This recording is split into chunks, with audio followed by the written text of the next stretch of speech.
salle. Et je vous prie de m'excuser pour ma voix qui est un peu éraillée à cause d'une grippe que je traîne depuis 2 jours. Donc, et désolé encore une fois du retard parce que bon, je dû me perdre un peu dans les dédales du métro de Paris. Et donc, je vous apporte le salut de Bruxelles en Belgique. Donc, en ce qui concerne donc la candidature qui pose problème, comme il est convenu désormais de l'appeler, donc celle de Lionel Zissou, il faut dire qu'au Bénin, nous avons une singularité, c'est que nous estimons que peut-être que c'est un héritage de notre appellation héritée de nos ancêtres les Gaulois, c'est que on a coutume d'appeler le Bénin donc le quartier latin de l'Afrique. Et donc, généralement, fort de cette appellation, on estime qu'on ne fait jamais les choses comme les autres. On se différencie, on se singularise. Donc, grosso modo, la crise dans laquelle nous sommes aujourd'hui, c'est-à-dire le scénario Wahala que vous avez illustré parfaitement, porte, en fait, ce scénario, il porte un nom et il a un visage. C'est essentiellement la crise des élites politiques qui ont dirigé ce pays depuis plusieurs décennies. Alors, avant de venir à la question de la candidature qui pose problème, il est important de situer d'abord le contexte politique qui a marqué un peu la gestion de ces élites-là au pouvoir. C'est que depuis le renouveau démocratique qui date de 25 ans environ, le Bénin n'a jamais réussi à élire à la tête du pays un dirigeant politique, c'est-à-dire quelqu'un qui est madré dans une formation militante politique, qui a fait ses pas, qui a blanchi sous le harnais vraiment des luttes syndicales, même militantes. Quand vous prenez la Guinée actuellement d'Alpha Condé, vous aviez été président de la FEAN, Alpha Condé était à la FEAN, il dirige le Rassemblement du peuple de Guinée, il a fait la prison et au soir de sa vie, donc il est président de la Guinée.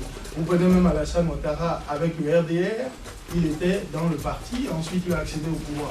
Vous prenez Ibeka au Mali, il était d'abord dans la DEMA, ensuite il est aujourd'hui. Mais le Bénin, nous estimons que nous sommes tellement intelligents que ça ne sert à rien de militer, ça ne sert à rien de vraiment s'engager politiquement.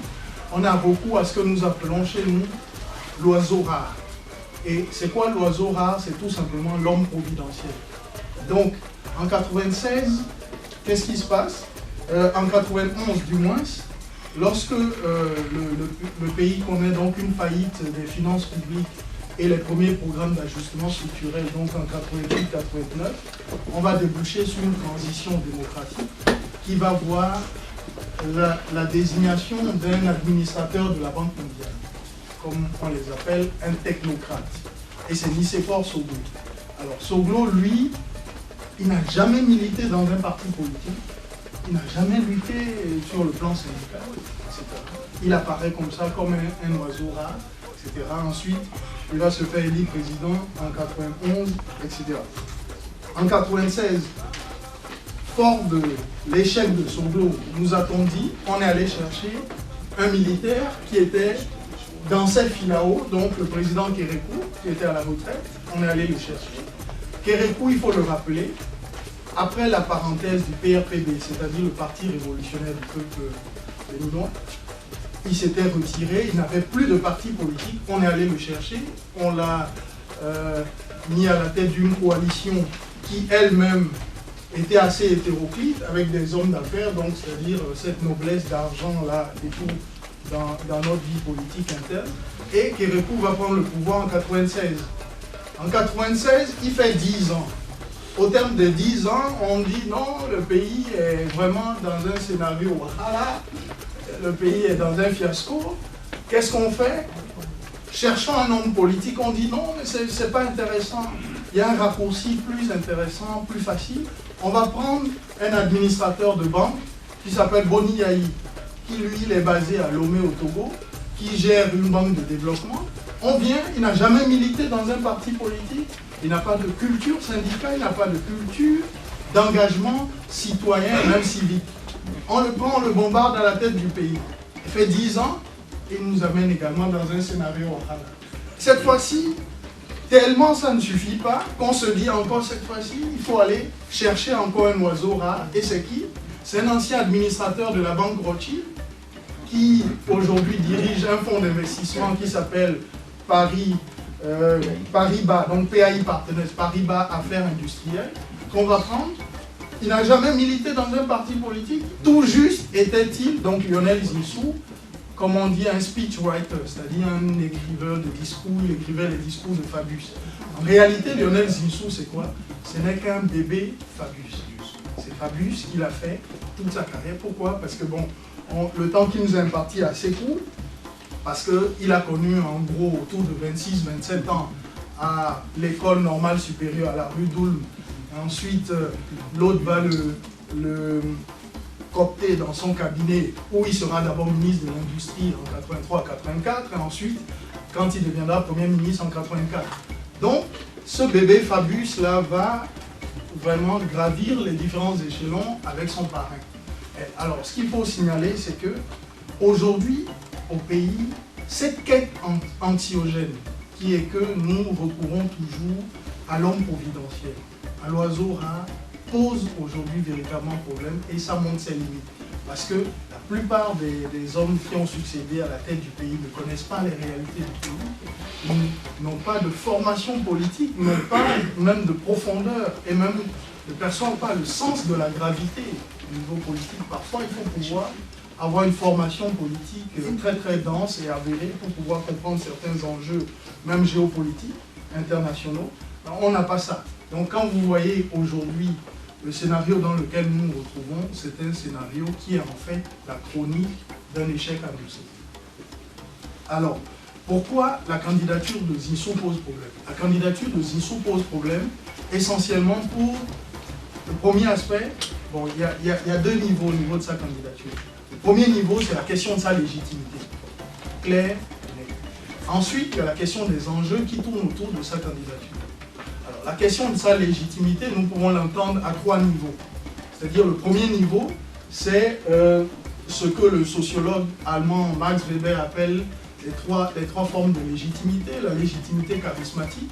Il ne nous a pas échappé que M. Zinsou n'est pas charismatique. Ensuite, donc, si tant qu'il avait été charismatique, au nom de son charisme, on pouvait le désigner et puis l'imposer à la tête des FCBE, c'est-à-dire la principale coalition au pouvoir. Il n'est pas charismatique. Ensuite, M. Zinsou n'a pas de légitimité électorale, encore moins démocratique, c'est-à-dire qu'il n'a pas été élu par la principale formation politique qui est la FCBE. Son imposition par le fait du prince de Yahi Boni s'est fait en violation même des règles internes du parti au pouvoir. Okay?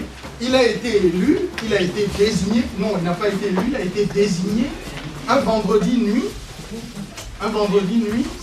autour de 1h du matin, au moment où tout le monde se retrouvait, etc. C'est là où le président de la République et quelques acolytes l'ont imposé, alors que quelques jours auparavant, ils avaient lancé des primaires internes. Et ces primaires visaient à choisir un candidat militant au sein de la coalition au pouvoir. Contre toute attente, M. Zinsou a imposé. Ensuite, la dernière chose, c'est que sa légitimité au niveau de la fonction qu'il occupe, le Premier ministre, elle est anticonstitutionnelle. Elle n'existe pas dans notre constitution, le poste de Premier ministre. On l'appelle Premier ministre. Et ça pose même un problème juridique parce que s'il venait à signer des contrats ex-qualité de Premier ministre, on ne pourra pas engager des poursuites contre lui parce que c'est un poste qui n'existe pas. Donc il y a des implications juridiques claires à ce niveau. Ensuite, la candidature de Zinsou également sur le plan du code de la nationalité béninoise, qui est un code de la nationalité issu de 1965, il est clairement dit, parce qu'il y a des enjeux au niveau sociologique et même au niveau de la sécurité de l'État. Au niveau du code de la nationalité, il est dit clairement que le Dahoméen, puisque ce code n'a pas été modifié, le Dahoméen qui se comporte en fait comme le national d'un pays étranger, avoir perdu la qualité de Dahoméen, il est libéré à cet égard de son allégeance à l'égard du Dahomey, etc., etc. Ça veut dire quoi? Ça veut dire que rien qu'en appliquant ce principe-là, le gouvernement aurait dû décider de ne pas nommer Lionel Zinsou parce que, au niveau affectif, au niveau des valeurs qu'il partage, il est clair que l'effectivité de la nationalité qu'il a le plus, c'est la nationalité française. Il ne connaît pas le Bénin, il ne parle aucune langue béninoise. Il n'a pas, comme on dit, un affection sociétatiste, c'est-à-dire qu'il n'a pas les valeurs communes, il ne connaît pas la cosmogonie béninoise, les mythes, etc. Il ne connaît pas les danses. La dernière fois, il est allé au palais des sports Cotonou. On lui a demandé d'exécuter quelques pas de danse, c'était vraiment ridicule. C'était ridicule. Est-ce qu'il faut se donner en spectacle pour en arriver à là? Bon. Et donc, vous avez... Pourquoi je soulève cette question de nationalité? Parce que il y a une convention de La Haye de 1930 qui est extrêmement claire. Que Zinsou, par exemple, dans son cas, lorsqu'il se déplacerait et viendrait en France, par exemple, il est Premier ministre du Bénin, mais la France a le droit et le devoir de le considérer comme un citoyen français. C'est ça l'implication. Donc pour la France, il n'est pas du tout béninois, même s'il est Premier ministre. D'ailleurs, ce qui est intéressant, c'est que le jeudi, j'étais à la mutualité avec des amis, donc j'ai fait l'aller-retour pour assister à un meeting de Lionel Zinsou. Je n'ai jamais vu autant de CRS, autant de policiers français, autant de blancs, excusez-moi du peu, qui l'entouraient pour sa sécurité, etc. Alors qu'on nous dit qu'il était venu en visite privée. À partir du moment où vous venez en visite privée, je ne vois pas autant de débauches, de sécurité, etc. Ça pose clairement problème. On voit clairement de quel côté il se situe. Alors, cette situation m'amène au niveau de la nationalité à dire quoi? À dire que l'implication sociologique de ça, c'est que Zinsou a une fonction de puissance publique. Et à partir du moment où il contracte un certain nombre d'engagements au nom de l'État béninois, ça a des implications géopolitiques parce que des États, par exemple, qui ont des différends avec la France, du simple fait que Zinsou, citoyen français et en même temps citoyen béninois, contracte ou se met en position de négocier avec eux, cela pourrait en venir à punir le Bénin, par exemple. Puisqu'il serait perçu, tout en lui laisse entrevoir qu'il est véritablement français. Okay? Donc il y a cet aspect des choses qui est vraiment fondamental. Pourquoi? Parce qu'il ne faut pas oublier qu'il y a des précédents. Vous avez la question, par exemple, d'Alberto Fujimori. Fujimori était président du Pérou. Il a commis des crimes économiques, la corruption, des crimes, etc., contre sa propre population. Mais Fujimori, citoyen japonais, en même temps citoyen du Pérou, a fui du pays, il s'est caché au Japon. Et pourtant, il avait été chef d'État du Pérou. Donc demain, si Zinsou commet des actes de trahison ou de forfaiture, avec sa qualité de citoyen français, il peut se cacher en France et le Bénin ne peut exercer sur lui aucune action judiciaire. La France va opposer une fin de non-recevoir. C'est ça l'un des enjeux de cette campagne et ce n'est pas du tout soulevé. Ça veut dire quoi? Que si on était dans un État sérieux et qui avait véritablement une analyse profonde de la situation et des enjeux, rien que par rapport à ça, il n'aurait même pas dû être nommé Premier ministre. Donc Alberto Fujimori, ce qui s'est passé, c'est qu'après avoir été président au Pérou, il est venu au Japon, il était poursuivi au Pérou pour crime. Au Japon, il se déclare candidat aux législatives. Okay? Et finalement, ça va entraîner un imbroglio diplomatique entre le Pérou et le Japon. Et ensuite, il va être extradé au détour d'un voyage et aujourd'hui, il croupit en prison au Pérou. C'est pour dire quoi? C'est pour dire que la situation de la double nationalité, elle est suffisamment grave et il faut faire un moment attention parce que la nationalité, le code de nationalité a suffisamment réglé ces questions en prévoyant la nationalité effective, la nationalité que l'on utilise et les questions de sécurité de l'État, les questions liées aux enjeux de fonction de puissance publique. Ensuite, vous avez on va faire rapidement court. Vous avez la question des enjeux économiques liés à cette candidature. Alors, Zinsou est clairement un pion de la France. Ça, il ne faut pas tourner autour du pot. Zinsou, ça fait des décennies qu'il vit dans ce pays et c'est probablement l'un des Africains les mieux réseautés dans le sérail de la France-Afrique. Au nom de cela, il a écrit le fameux rapport Zinsou-Védrine. Alors dans ce rapport, clairement, Zinsou prend fait et cause pour ce qu'il est convenu d'appeler la guerre économique pour repositionner les intérêts économiques de la France. Pourquoi? Parce que la France est en perte de vitesse. Sur le plan économique au niveau européen, elle est de plus en plus larguée, mais suite vraiment à la pression des pays émergents, la France aujourd'hui se trouve dans une situation, notamment dans le précaré, avec une diversification de l'offre des partenariats. Donc la plupart des pays aujourd'hui vont plutôt, d'ailleurs l'un des derniers sommets Chine-Afrique, vous avez plus d'une cinquantaine de chefs d'État. Et quand on parle d'un sommet France-Afrique, il n'y a pas autant de monde. Donc la France est clairement en déclin. Alors dans cette feuille de route-là, rédigée par Zinsou et Hubert Védrine, il est clairement dit qu'il faut continuer de se repositionner sur les leviers institutionnels de la France-Afrique. Donc le franc CFA, par exemple, et il va même jusqu'à dire qu'il faut l'élargir aux zones anglophones, notamment au Nigeria et au Ghana. Alors, quand on l'élargit, quand vous prenez par exemple le produit intérieur brut, c'est-à-dire l'ensemble de la richesse des pays de la sous-région béninoise, de ouest africaine, vous avez un produit intérieur brut de près de 90 milliards de dollars. Le Nigeria, vous avez à peu près 600 milliards de dollars. Alors, 600 milliards de dollars plus 90 milliards de dollars, on est plus ou moins à 700 milliards de dollars. À partir du moment où vous allez élargir ce franc CFA au Nigeria et au Ghana, on va se retrouver à près de 750 milliards de dollars que la France va devoir gérer à l'essai décapitalisé et pouvoir influer sur la scène internationale. C'est ça l'œuvre de Zinsou. Ensuite, ce qui est très important, c'est que lorsque vous lisez le rapport Védrine, nulle part on ne parle dans le rapport Védrine de pourquoi la France est en perte de vitesse, pourquoi dans le précaré, la plupart des élites africaines rejettent de plus en plus la domination France-africaine et diversifient les partenariats, et pourquoi aujourd'hui il faille mener un certain nombre de guerres comme vraiment les guerres économiques, mais aussi la présence des bases militaires, l'opération Barkhane, etc., etc.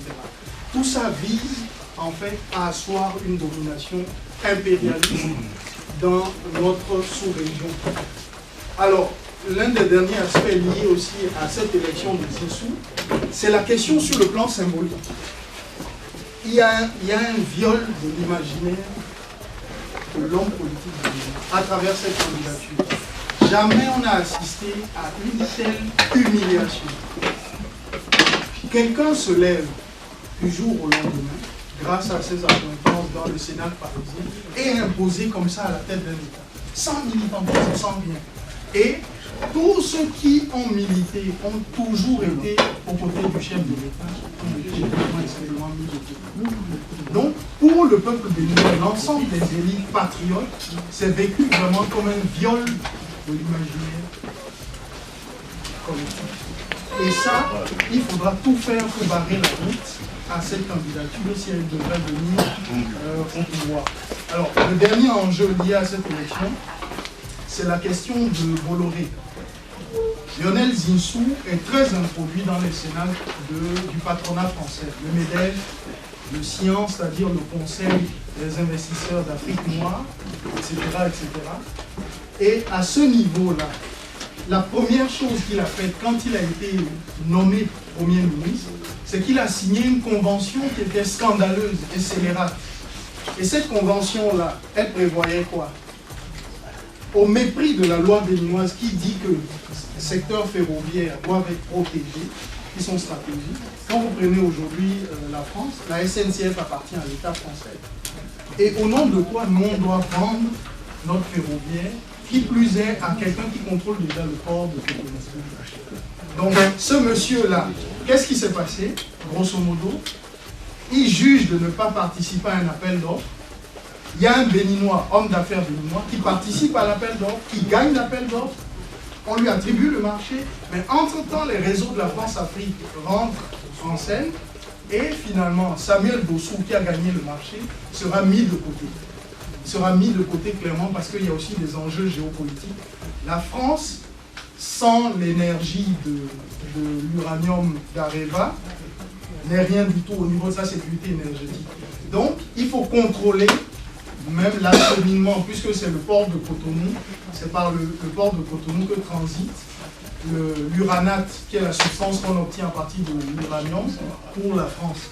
Donc Bolloré aujourd'hui est clairement le plus grand prédateur aujourd'hui, le plus grand prédateur de la France-Afrique dans nos pays. Il a repris exactement la mission de ELF, puisque les anciens de ELF continue aujourd'hui à travailler pour lui, notamment Michel Roussin.